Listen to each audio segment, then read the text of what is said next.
పెద్ద scene creation ఉందని నేను అనుకోను. వాస్తవంగా ఈ ప్రశ్న రావడం కోసం స్వయంగా చంద్రబాబు నాయుడు ఇన్వాల్వ్ అయ్యి, లోకేష్ ఇన్వాల్వ్ అయ్యి, హోంమంత్రితోనో, డీజీపీతోనో మాట్లాడి యాక్షన్ తీసుకునేంత సీన్ ఉంటదని నేను అనుకోను.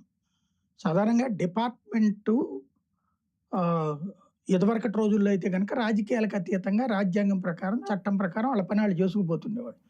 కానీ ఇప్పుడు డిపార్ట్‌మెంట్ ఎట్లుందంటే, అధికారంలో ఉన్నటువంటి వాళ్ళతో ఇబ్బంది రాకుండా చూసుకుంటూ, తమల్ని తాము కాపాడుకుంటూ ఎదగాలని కోరుకునేటటువంటి మనస్తత్వంతో ఉంటుంది. అధికార పక్షంలో ఉన్నటువంటి వాళ్ళ ఇంపార్టెన్స్‌ని బట్టి, ఇప్పుడు బీజేపీ వాళ్ళ మీదనో, జనసేన వాళ్ళ మీదనో, తెలుగుదేశం వాళ్ళు గనక కంప్లెయింట్ ఇస్తే కేసు పెడతారు గ్యారంటీగా. అదే బీజేపీ వాళ్ళు, జనసేన వాళ్ళు, తెలుగుదేశం వాళ్ళ తరపు వాళ్ళ ఇబ్బందయిందంటే కేసు పెట్టరు. అదే సందర్భంలో ఈళ్ళతో సంబంధం లేకుండా తెలుగుదేశం, బీజేపీతో సంబంధం లేకుండా జనసేనకి ఏదైనా సమస్యొచ్చింది. ఔట్ ఆఫ్ పర్సన్స్ అంటే కూటమిలో కాని వాళ్ళతో సమస్యొచ్చింది.